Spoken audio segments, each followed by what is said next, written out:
Hello and welcome to You Sew You. This is my channel all about all the crafty bits and pieces I get up to. I knit, I sew, I crochet, I spin on a drop spindle, I'm learning to weave, and there are various other bits and pieces that I dabble in from time to time. And this is my series of short videos all about spinning on a drop spindle.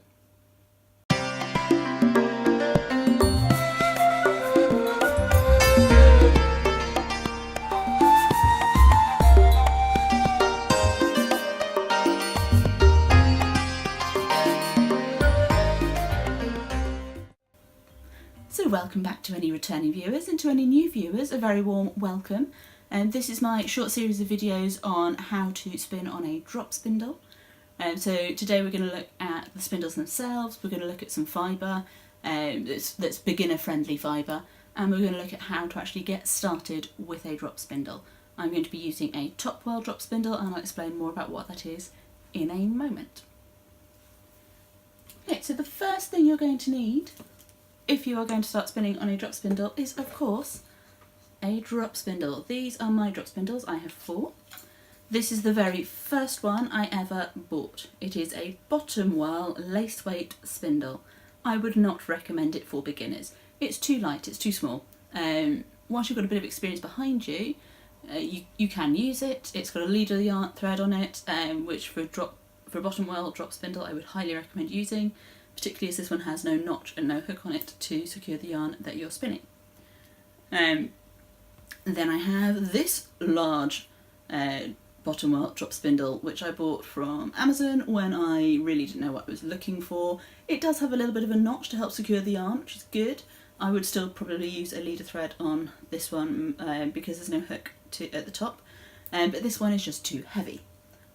So I don't often spin singles on this. I generally use this to help with plying, if at all, but it doesn't get an awful lot of use. The two that I use the most, and that are of the style that I would recommend for beginner spindle spinners, is these two. This one is from Heidi Feathers. It came with some blended merino top as like a starter kit. It weighs 32 grams, and this one is a bit heavier, and it came from Gillian Gladrag, also with some fibre. It was a banana silk something else blend. The details are on my Ravelry page, and this one weighs 76 grams, so it's considerably heavier. I'm going to be using this one today. Both of these ones are Topwell spindles, which means that this round bit is at the top, and I found that easier to learn to spin on than the bottom whirl spindles. By all means try both out and see which you prefer, but I prefer these, partly with it being Topwell, partly with having the hook on the top. A lot of people will tell you you need to use a leader yarn regardless on a spindle. With these ones you actually don't. You can use a leader yarn if you want to, but I'm going to show you how to start spinning without a leader yarn. Why use yarn to make yarn? So I'm going to be using my heavier spindle today, so I'm going to keep that out and put the others to one side. The next thing that you need if you are going to be spinning on a drop spindle or on a wheel or any other form of spinning at all that you can come up with is some fibre. Sometimes fibre comes in a braid like this.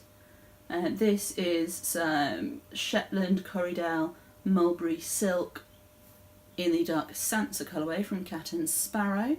This is a braid of blended top, so it would have been combed or carded. I obviously wasn't involved in the preparation of it, so I'm not totally sure. And it comes in a braid. So it looks much like you would do your hair. Usually these are done as crochet chains, but they look like braids. Sometimes people do braid them apparently, but I don't often get braids. I usually get tops and little sample kits. I will be getting more braids moving forwards as I buy more fibre, but that's that one, so that will be getting spun up shortly. But the fibre that I'm going to be showing you today to spin on is this fibre. This is the next one on my list to spin. This is Sparkly Merino, so it's Merino and Stellina. It is a blended carded top. I would recommend as a beginner using either top or roving. I have tried using Rolags They're fine, they're spinnable. A lot of people think they are a lot easier to spin with. I found with the blends that I had, where some of the silks and the polyesters weren't evenly blended through the whole row lag, some bits were a bit tricky to spin. Whereas if you've got something like this that's basically one fibre, yes it's got stellina in it, but it is basically one fibre, it's basically merino. You've got consistency all the way through, and it's going to be a bit easier to spin. I would also make sure that you're looking for something with a long staple length. That means the length of each hair on the animal is relatively long. The first top that I tried to spin was some combed top. It wasn't blended, it was not long off the animal, and it had been skirted and cleaned and all that kind of stuff, but it was combed rather than carded, so the fibres weren't all lined up in the same way as carding preparation does, and it was quite a coarse, relatively short stapled fibre, so it was not a good one for a beginner to spin on the tiny little spindle. That wasn't a good spindle for a beginner to use. Something like a merino or a Corriedale, something like that's got a longer staple length, is going to be easier to work with for your first couple of goes. So this is merino. Merino is known for being a quite long staple length. It's known for being quite a soft wool, and it's just been balled up. I got this from my local spinning and weaving store, which is Freya Jones in Stoke Mandeville. Now I am going to be spinning this up for a 2-ply, so what I'm going to do is I'm going to divide the fibre in two. I'm going to find the middle first. I could be like really accurate with it and weigh it, but Okay, so there's my middle. So make sure I'm not very twisting it, and I'm just going to pull, and it comes apart quite easily. So I'm just going to roll half of that up again, put that to one side. So that will be my second spindle, so that's going to be about 50 grams. So I now have 50 grams here to spin up. But if I leave it like this, it's going to be quite a pain to spin. So I'm going to break off smaller bits, so that I've got less to deal with at a time. So I'm just going to split it in half again. As you see, I don't need to put much force behind it.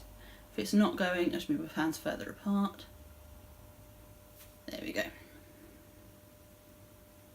Put this bit to one side.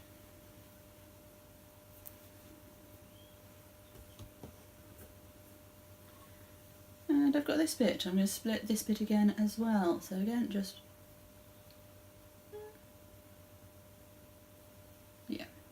no, I'm not going to split that one that way. I'm going to split it this way. So I'm just going to go down the length, put it apart that way to make it thinner.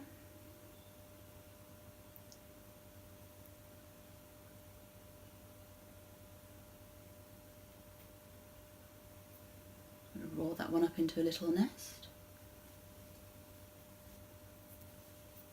That's about the thickness that I want, so I'm happy with that. Split this bit again. I'm going to try and get about 6 bits out of each quarter.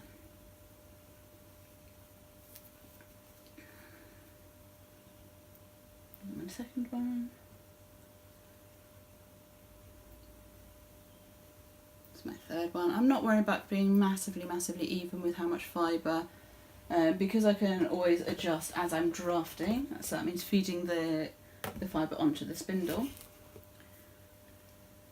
And then this one I'm going to split into 3 as well, and then we'll get started. Obviously each quarter I'm going to prepare in pretty much the same way.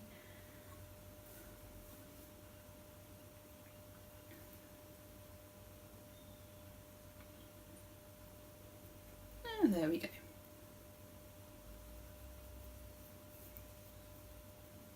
So I've got some little nests waiting to be used, and I've got my next larger chunk waiting to be split up as well.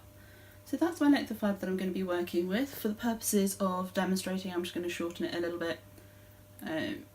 I could just spin straight from that long length if I wanted to, and actually I probably would if I wasn't on camera, but there's a couple of things I want to show you. So if I pull here, you can see the fibres just sort of slide apart, and they slide apart for quite a long way. If I just pull a little bit off, that is the length of the staple on the merino. So it's a good 3 or 4 inches. Okay, I'm just going to put that back in with the fibre because you can. It's really easy to just put things back together if they come apart. So don't panic, don't worry that you're going to pull it apart too far and not be able to do it. So I'm going to pull a little bit off and just twist it with my fingers and loop it up. I'm going to take my spindle and I'm going to put the hook on the top. I don't need a leader yarn. I've got that. I mean, my beginning's going to be a little bit chunky, but that's alright because that's where you're going to cast on. So, put my fibre over my arm and I'm going to hold the bottom of my spindle in my right hand, between my thumb and my forefinger. If you are left-handed, you're probably going to be doing this in reverse, but what you want to be doing is spin the single clockwise. So I'm going to pull my thumb towards me, put some twist in. I am then going to park my spindle, so either under my arm or between my legs. I'm going to put it between my arm just so that you guys can see it.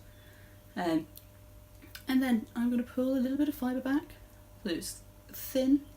The amount of fibre that you have coming from your left hand, or your right hand if you're left-handed, makes a difference to how thick your yarn's going to be. So I do find that my first little bit is always a bit thicker than I'm intending, but that's okay. So you feel for the fibre, and that'll be in the tail anyway when you cast on. So a bit more of a spin, put the twist in. I am pinching at the top to stop the twist from going into the fibre supply that's over my left arm. Park it under the arm. Pinch with my right hand, move the fibre back with my left hand. Let's put it back a little bit. I've managed to get a little bit of twist coming through, but that's okay. Put my left fingers on the fibre, holding from my jumper so you can see it's quite light, and let the twist up. Got a twist in, park, draft, and let the twist into the fibre. So I'll come and show you that a little bit closer to the camera in a moment. The spin, park, draft,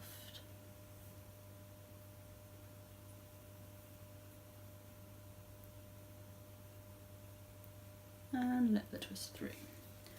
You will find as you spin that you get some bits that are thicker than others. And once you've got a little bit of a length, you take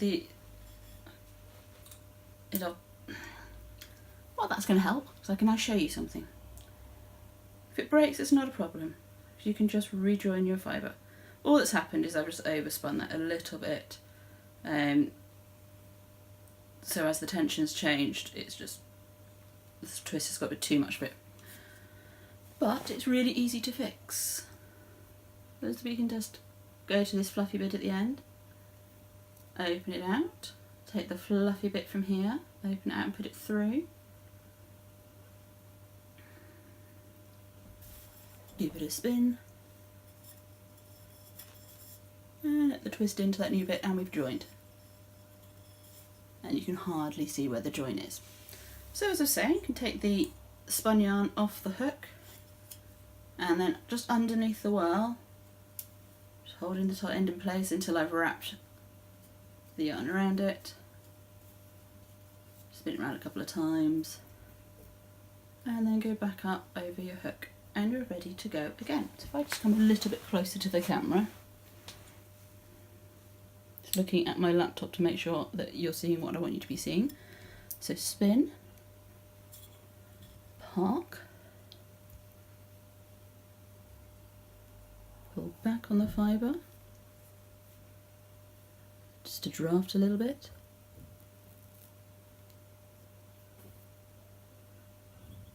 And let the twist through. Pull back a little bit and let the twist through. Pull back a little bit and let the twist through. You will get a feel for when there's enough twist and when there isn't. As you get more experienced, you will be able to literally let the spindle drop till you've got a really long length.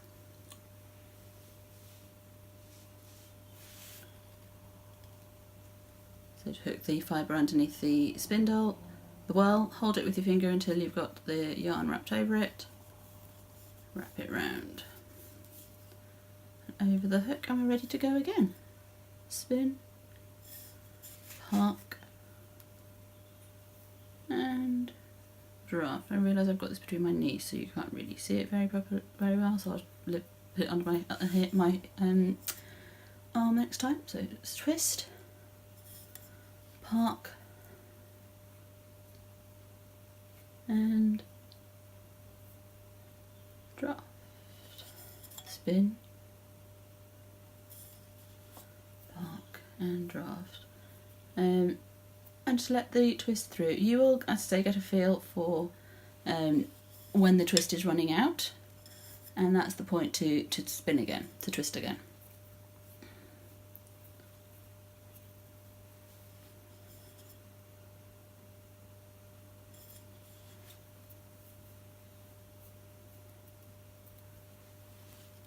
Okay, so that's the basic process of spinning.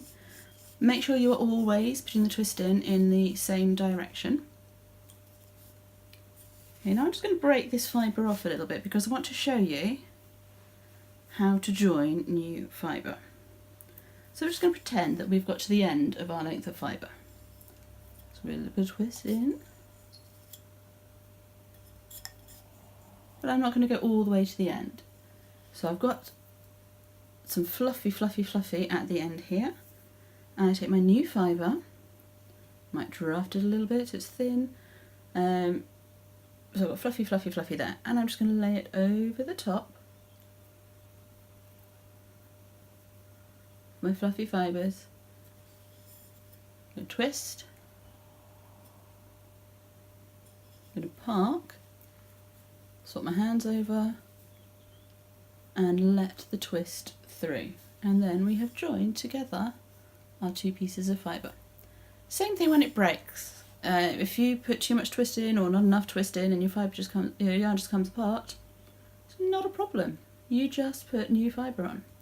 Put the fluffy bits together and they will join as the twist goes through.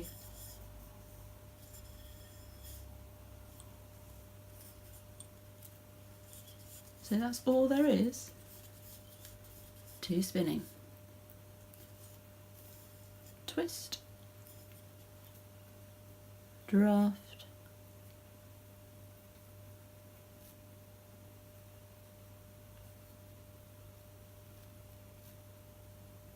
and let the twist into your yarn supply. As you get more experienced, you won't need to park so much. You may decide that you prefer the parking. I quite often park because I do find that sometimes the drafting can get away from me a little bit as I'm spinning, if I'm sort of dropping, which is when you're doing it this way. So I do sometimes park, but all in all, it's fine. Bit of practice and you'll soon get it. It's not a difficult skill. Once you've got the idea behind it. It takes a little bit of coordination, so it will take you a good couple of skeins to get the hang of it, but if you're spinning regularly, you'll be fine. I think part of the joy of a hand spun yarn is the inconsistencies of it, so don't worry if you're a little bit thick and thin. But yeah, that's the core basics of spinning singles. So I'm going to go away and spin up the rest of this fibre. I'm aiming to achieve a sport to DK weight once it's plied. So the next thing I'm going to do once I've finished spinning my singles is ply it together into a 2-ply, and I'll come back and show you how to do that when it's done. It's probably going to be a week or two at least before that is done, but it's on the way.